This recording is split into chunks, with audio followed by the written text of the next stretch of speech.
Hey, everybody. We're going to be taking a look at The Great Gatsby, Chapter 6. All right, so in the last chapter, Daisy and Gatsby finally met, and they seem to just be, well, enraptured by each other. But there's a few questions. Why was Daisy crying so much? Does Daisy live up to all of Gatsby's hope and dreams? I don't know. I kind of wonder. Is Gatsby really in love with Daisy? Or the idea of Daisy? And does Daisy still love him in the same way? Why was she crying? Well, we may find out more details here in Chapter 6. Let's take a look.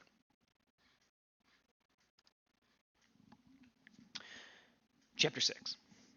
About this time, an ambitious young reporter from New York arrived one morning at Gatsby's door and asked him if he had anything to say. Anything to say about what? Inquired Gatsby politely. Why, any statement to give out. It transpired after a confused 5 minutes that the man had heard Gatsby's name around his office in a connection which he either wouldn't reveal or didn't fully understand. This was his day off, and with laudable initiative, he'd hurried out to see. It was a random shot, and yet the reporter's instinct was right. Gatsby's notoriety, spread about by the hundreds who had accepted his hospitality, had so become authorities on his past, had increased all summer until he fell just short of being news. Contemporary legends such as the underground pipeline to Canada attached themselves to him, and there was one persistent story that he didn't live in a house at all, but in a boat that looked like a house that was moving secretly up and down the Long Island shore. Just why those inventions were a source of satisfaction to James Gatz of North Dakota isn't easy to say. James Gatz.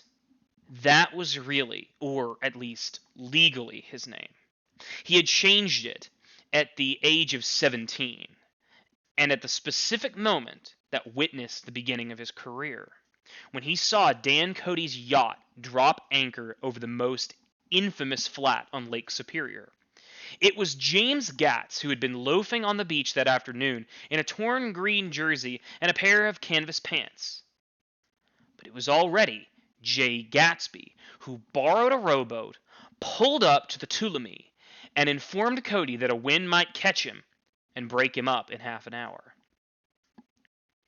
I suppose he'd had the name ready for a long time. Even then, his parents were shiftless and unsuccessful farm people. His imagination had never really accepted them as his parents at all.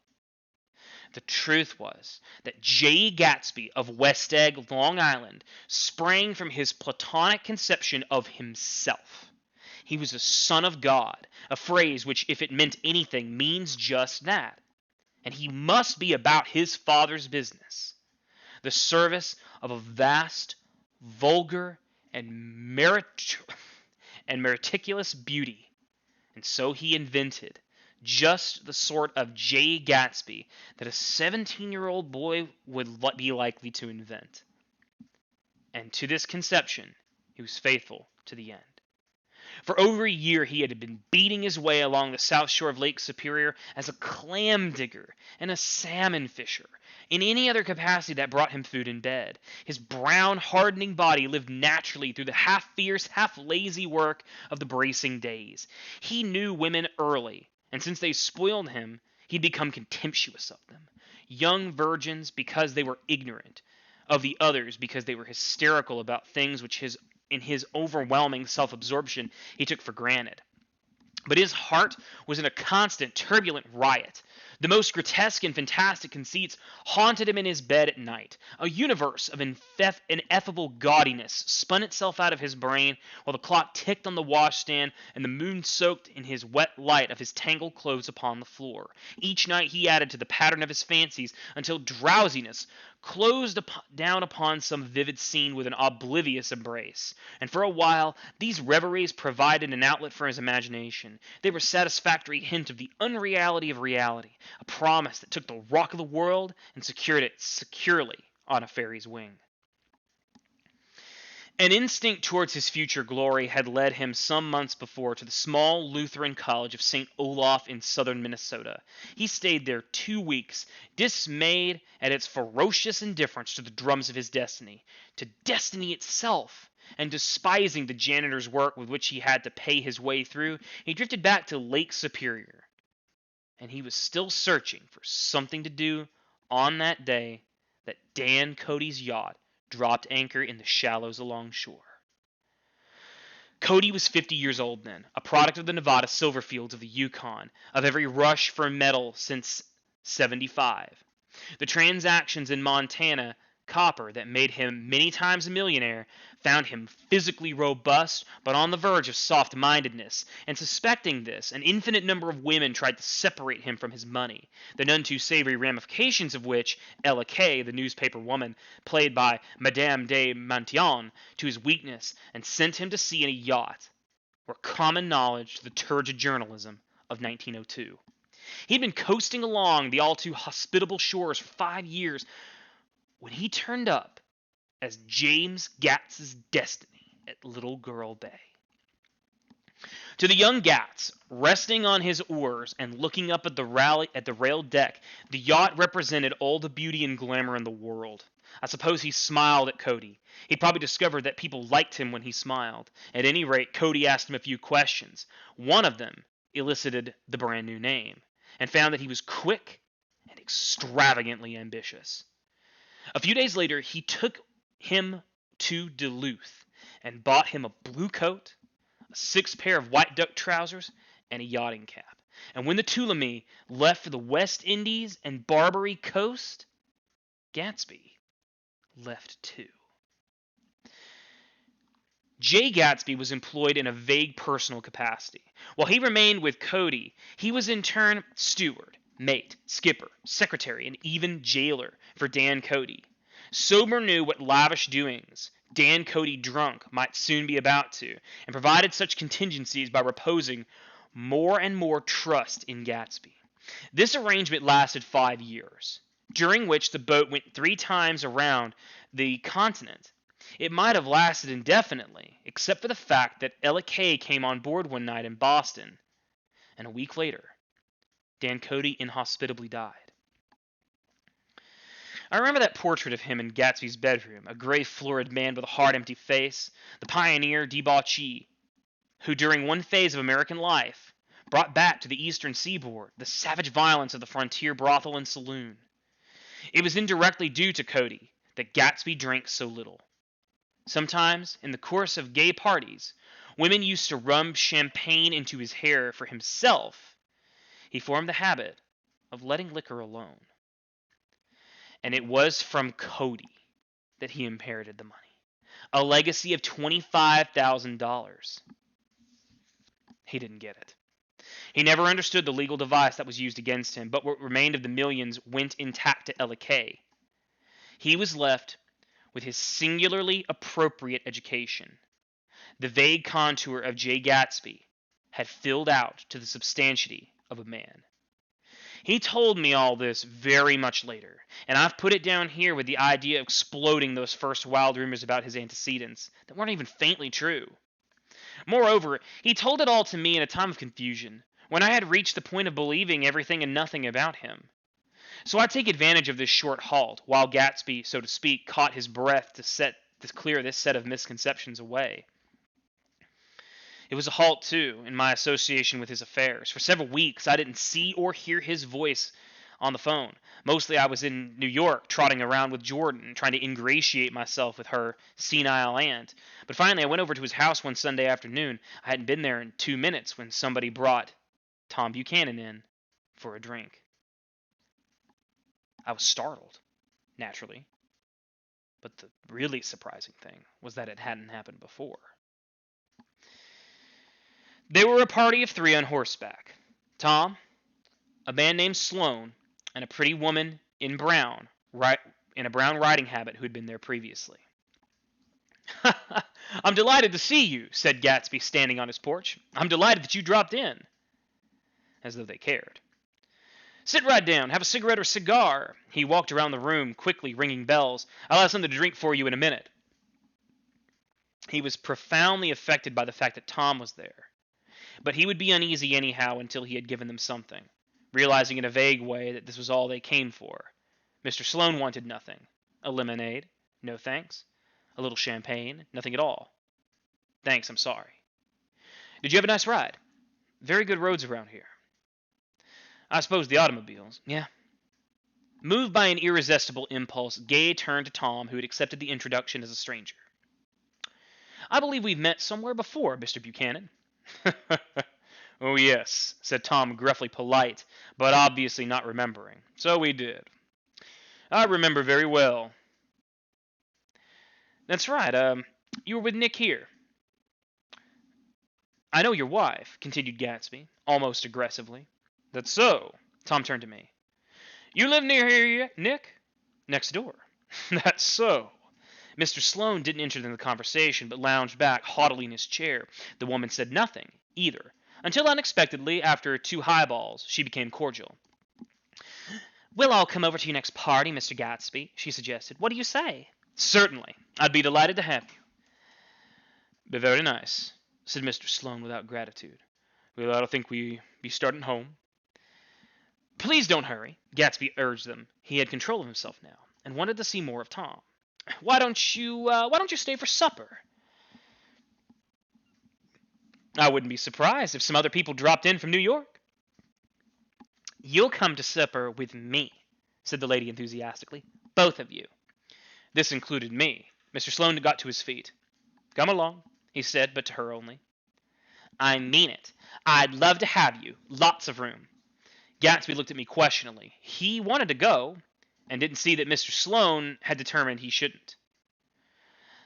I'm afraid I won't be able to, I said. Well, you come, she urged, concentrating on Gatsby. Mr. Sloane murmured something close to her ear. We won't be late if we start now, she insisted aloud. I haven't got a horse, said Gatsby. I used to ride in the army, but I've never bought a horse. I'll have to follow you in my car. Excuse me for just a minute. The rest of us walked out on the porch, where Sloane and the lady began an impassioned conversation aside. My God. I believe the man's coming, said Tom. Doesn't he know she doesn't want him? She says she does want him. She has a big dinner party, and he won't know a soul there. He frowned. I wonder where in the devil he met Daisy. By God, I may be old-fashioned in my ideas, but women run around too much these days to suit me. They meet all kinds of crazy fish. Suddenly, Mr. Sloane and the lady walked down the steps and mounted on their horses. Come on, said Mr. Sloane to Tom. We're late. We've got to go. And then to me. Tell him we couldn't wait, will you? Tom and I shook hands, and the rest of us exchanged a cool nod, and they trotted quickly down the drive, disappearing under the August foliage, just as Gatsby, with hat and light overcoat in hand, came out the front door. Tom was evidently perturbed at Daisy running around alone, for on the following Saturday he came with her to Gatsby's party. Perhaps his presence gave the evening a peculiar quality of oppressiveness. It stands out in my memory from Gatsby's other parties that summer. They were the same people, at least the same sort of people, the same profusion of champagne, the same many-colored, many-keyed commotion, but I felt an unpleasantness in the air, a pervading harshness that hadn't been there before. Or perhaps I had merely grown used to it, grown to accept West Egg as a world complete in and of itself, with its own standards and great figures, second to nothing, because I had no consciousness of being so. And now I was looking at it again through Daisy's eyes. It was invariably saddening to look through new eyes upon things which you have expended your own powers of adjustment. They arrived at twilight, and we strolled around the sparkling hundreds of Daisy's voices were playing murmurous tracks in her throat. These things excite me so, she whispered. If you want to kiss me at any time during the evening, Nick, just let me know, and I'll be glad to arrange it for you. Just mention my name or present a green card. I'm giving out green. Look around, suggested Gatsby. I'm looking around. I have a marvelous... You must see the faces of many people you've heard about. Tom's arrogant eyes roamed the crowd. We don't go around very much. In fact, I was just thinking I don't know a soul here. Perhaps you know that lady, Gatsby indicated a gorgeous, scarcely human orchid of a woman who sat in a state under a white plum tree. Tom and Daisy stared with a particularly unreal feeling that accompanies the recognition of a hitherto ghostly celebrity of the movies. "She's lovely," said Daisy. The man bending over for her is her director. He took them ceremoniously from group to group. "Mrs. Buchanan and Mr. Buchanan."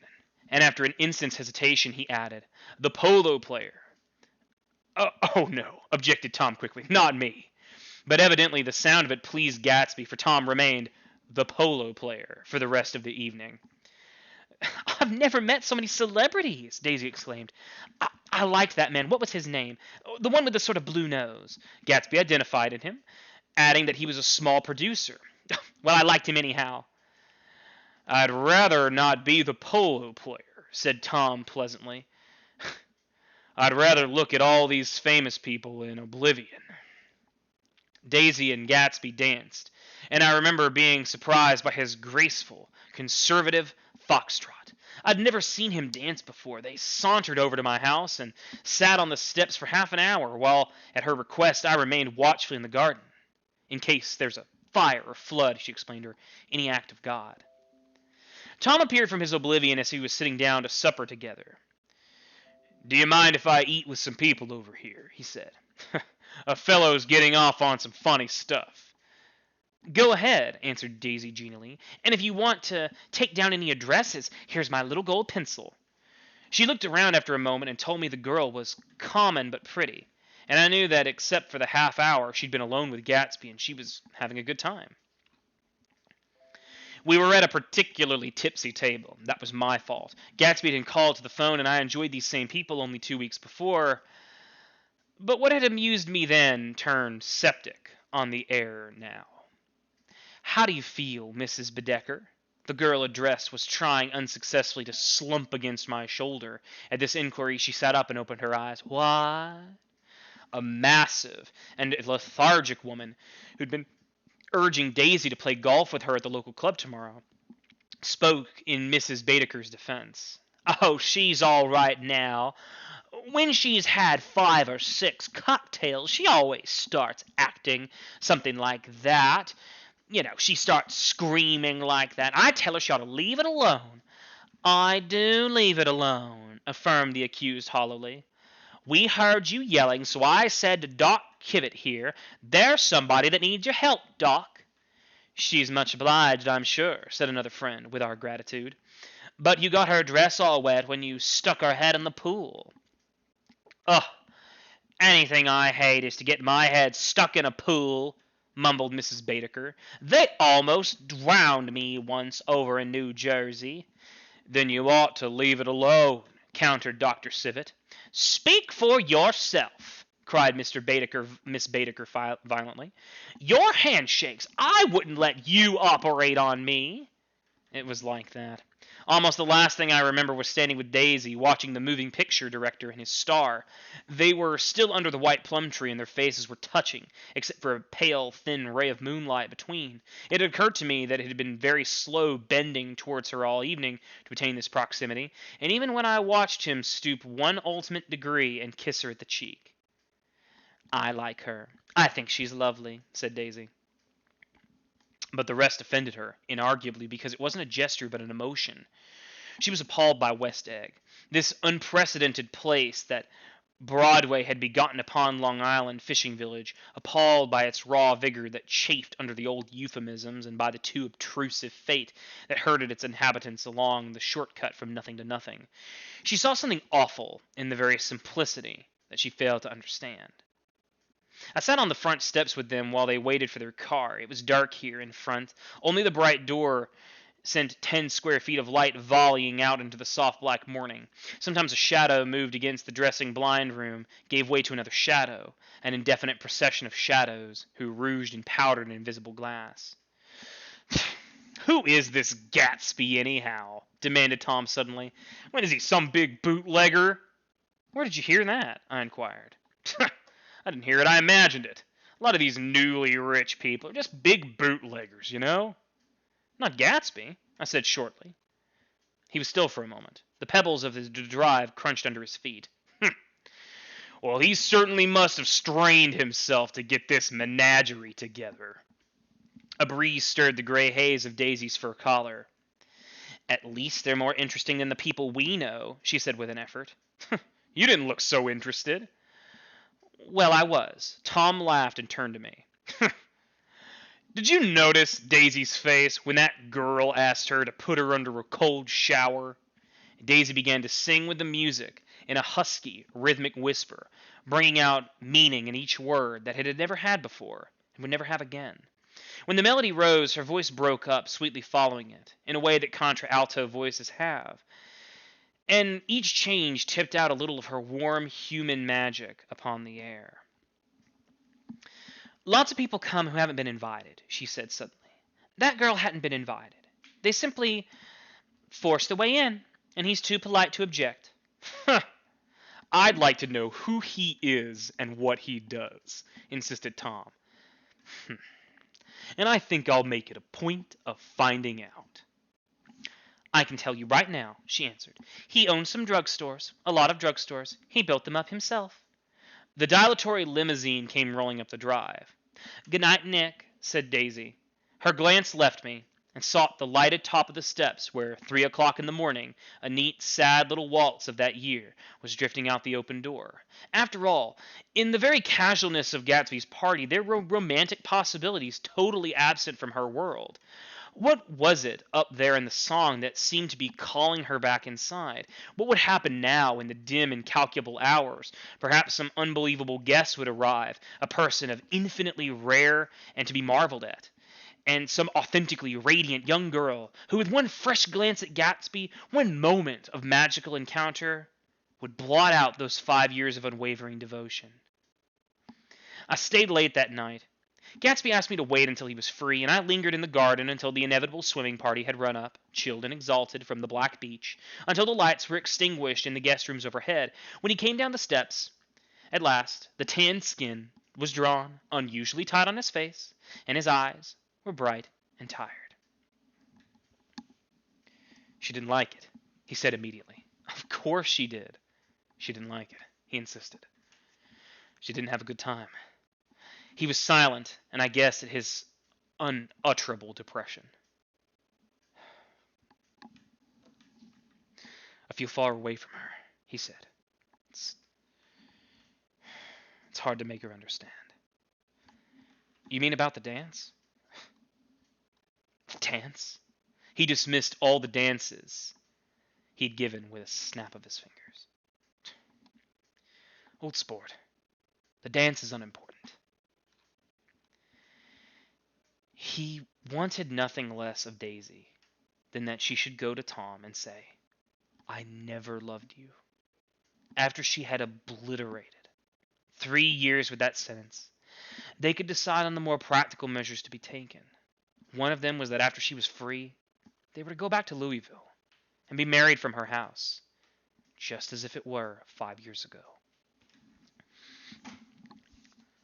She doesn't understand, he said.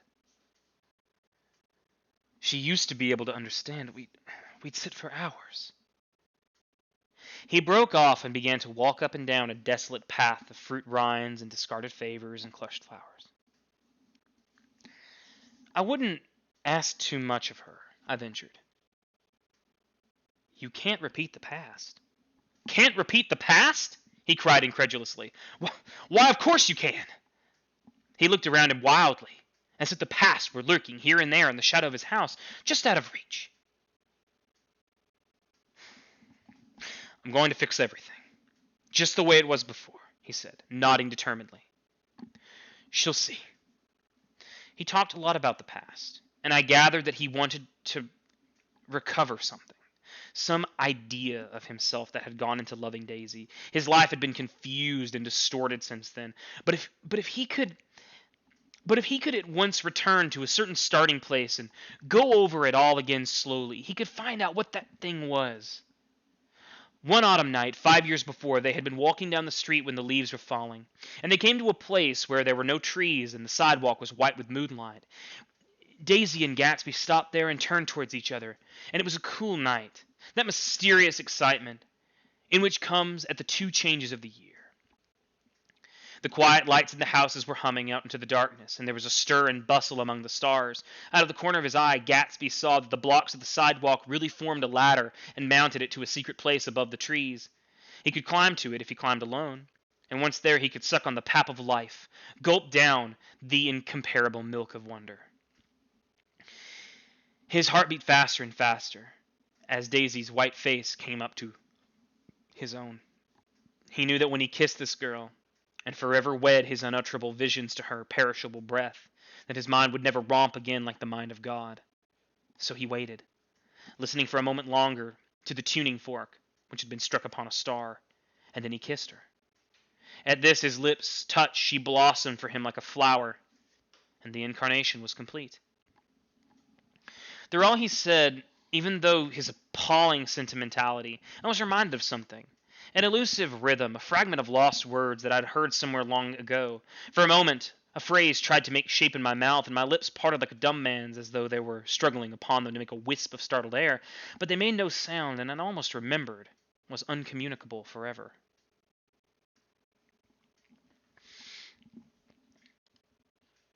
It's gotten a little dark. My apologies. The sun went down as I was reading, and I didn't want to get up and turn on the lights, so here, let me fix that real quick. That's better. Anyway, so in chapter 6, Gatsby, Daisy, Tom, and Nick are all at a party together. And there seems to be some kind of disconnect between Daisy now and how Gatsby has always imagined her. I mean, does he still love her? Does he still love her as she is now? Or does he only love what she was? What is it going to take for Gatsby to love Daisy? And for Daisy to love Gatsby? Anyway, I hope you enjoyed. Have a good one.